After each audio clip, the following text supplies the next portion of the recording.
Hey everyone, Jamie Pate here, and in this Workspace Wednesday video, I have an idea for helping in the organizational area of your beautiful stash. So let's take a look at that.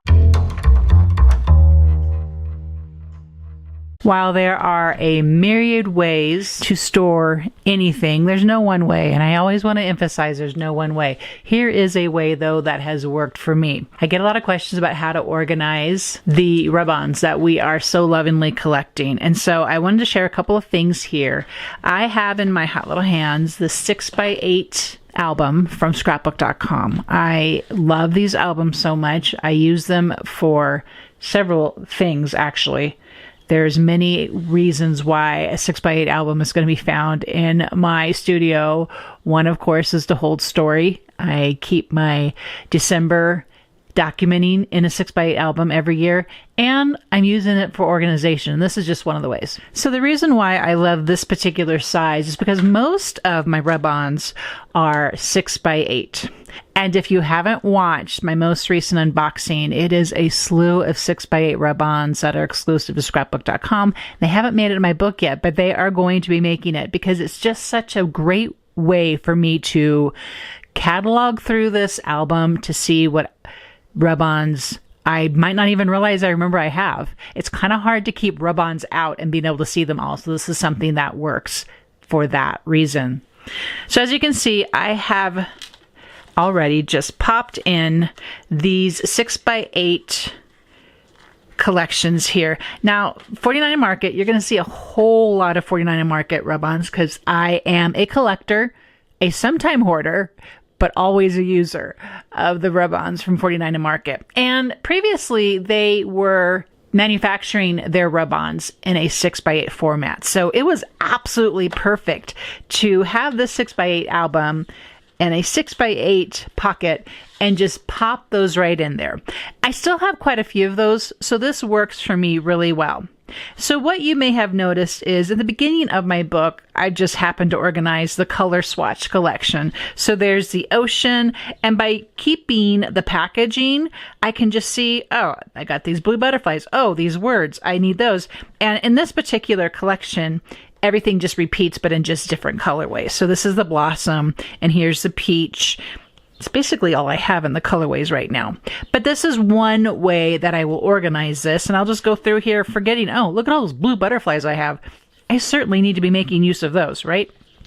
I continue at the beginning of this with mostly the essentials. Now, one thing I've done, and I will demonstrate this for you, some of these packages come like you see them back here, where they are tall at the top. So while the page is 6x8, I got this little extra part. So you have the option of keeping that as a tab to identify what is actually inside of this particular package.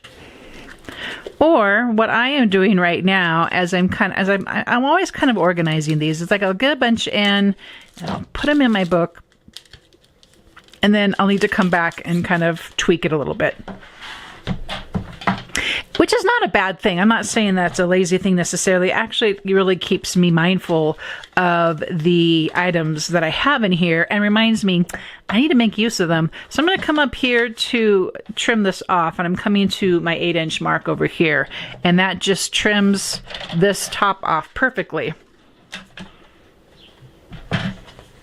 And so then what I will often do next, I'll keep this particular Sage textable, has 2 sheets with it. I'll keep its backer because eventually I'm going to use that because it's also a beautiful pattern and it could be great in an album. So I'll pop that in there. So basically I'm just going to slide this into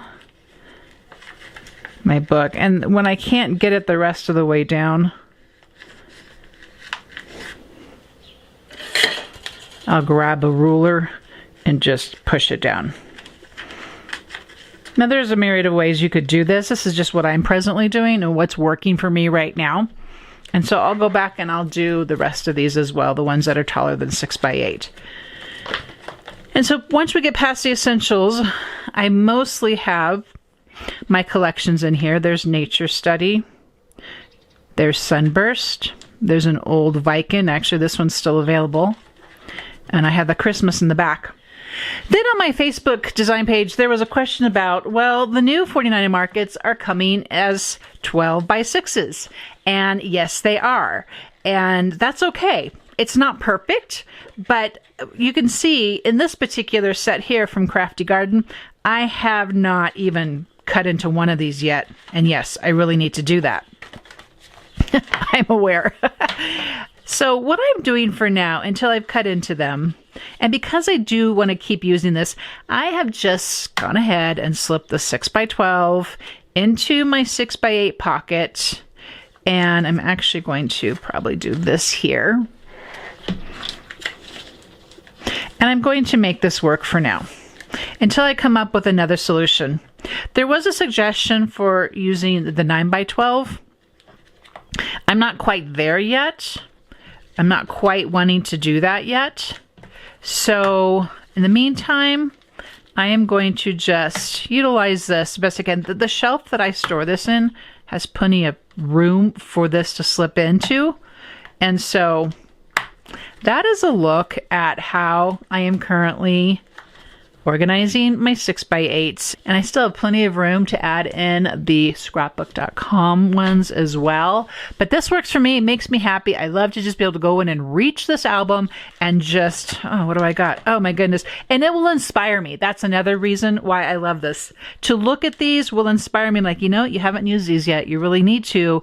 And the beauty of the rub-ons, or even the fun of the rub-ons, will remind me of our stash.